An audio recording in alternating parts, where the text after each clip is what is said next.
Bonjour à tous, on commence cette revue de presse en France avec l'affiche de la Bundesliga qui se jouait hier et qui fait la une de l'équipe. Un choc de géant selon le journal qui a vu un Bayern Munich prendre le dessus sur le Borussia Dortmund sur le score de 1-0. Les Bavarois se rapprochent ainsi grandement d'un 8e titre de champion consécutif grâce à un but de Kimmich. C'est d'ailleurs lui qui fait la une de Bild ce mercredi après avoir donné l'avantage au Bayern d'une superbe balle piquée.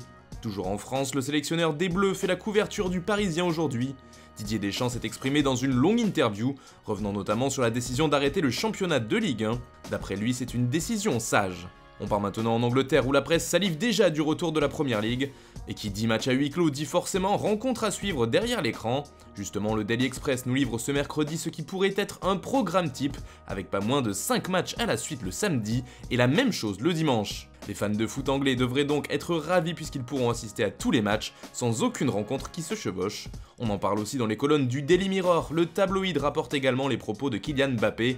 Interrogé par le quotidien britannique, le français a notamment salué le travail de Jürgen Klopp, qui a construit une véritable machine à gagner. Enfin, dernière information importante du journal, la vente de Newcastle pose question. Il y aurait en effet de sérieux doutes quant à la reprise du club par les Saoudiens, explique le Daily Mirror. L'une des premières raisons avancées par le tabloïd est que l'Arabie Saoudite serait directement responsable de la diffusion illégale de rencontres de Première Ligue, ce qui devrait être prouvé dans un rapport rendu public durant le mois de juin, explique le journal anglais. Les Magpies pourraient bien ne pas changer tout de suite de propriétaire. En Italie, le mercato de la vieille dame fait encore les gros titres, cette fois à propos des joueurs dont la Juve aimerait se séparer, et ces derniers sont nombreux si on en croit Tuttosport. 11 joueurs placés sur le marché des transferts. Fabio Paratici, le directeur sportif du club turinois, veut vendre une équipe entière, écrit le journal, pour remplir les caisses du club ou pour réaliser des échanges. On retrouve du beau monde parmi les noms cités, notamment Miralem Pjanic, Gonzalo Higuaín, Adrien Rabiot ou encore Mattia Di Siglio. Toujours en Italie, la Gazzetta dello Sport nous rapporte des informations concernant Zlatan Ibrahimovic et sa blessure. L'AC Milan l'a directement communiqué, le tendon d'Achille n'est pas touché et l'attaquant suédois souffrirait juste d'une lésion au mollet. Il pourrait donc revenir d'ici 4 ou 5 semaines. Milan respire. Du côté du Portugal, ça brûle pour Alex Telles et le PSG. Un accord aurait été trouvé entre le FC Porto et le club français d'après Abola, autour d'un transfert de 25 millions d'euros. Les négociations n'ont pas traîné concernant le latéral brésilien qui est le défenseur le plus prolifique d'Europe cette saison. Un joli coup pour les Parisiens mais également une belle vente pour les Lusitaniens qui en demandaient 30 millions. Reste maintenant à savoir si Alex Telles arrivera à prendre la place de Juan Bernat la saison prochaine. Du côté de l'Espagne, le dossier Casemiro est bouclé selon Marca. Le Real Madrid souhaitait le prolonger et c'est maintenant chose faite. La Casablanca et le milieu de terrain brésilien sont désormais liés jusqu'en 2023.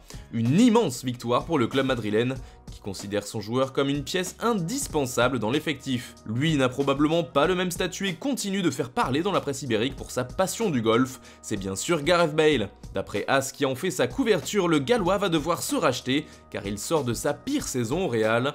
Le journal précise d'ailleurs que Bale s'est défendu concernant sa passion pour le golf, mettant en avant le fait que les médecins étaient d'accord pour qu'il pratique ce sport. Enfin, on reste en Espagne pour finir avec le Barça. Le club catalan a fixé le prix de tous ses joueurs transférables, explique Mundo Deportivo, afin de s'assurer de gagner de l'argent sur les transactions, notamment pour pouvoir boucler de grosses opérations comme celle de Lautaro. Le prix de Nelson Semedo est par exemple fixé à 50 millions d'euros d'après le journal. Pour Junior Firpo, c'est 30 et 25 pour Jean-Claire Todibo. Autre information mercato, Newcastle qui convoite Philippe Coutinho est entré en contact directement avec le joueur. Et si de nombreux joueurs du Barça sont à vendre, l'un d'eux ne l'est pas, il s'agit d'Ansu Fati. Selon Sport, le club catalan aurait affirmé à son entraîneur Quique Sétienne que toutes les offres concernant le jeune joueur seraient refusées cet été. Dortmund et les clubs de Première Ligue qui sont intéressés sont donc prévenus. Enfin, toujours d'après le journal barcelonais, l'Inter serait en pleine réflexion concernant le dossier Lautaro Martinez.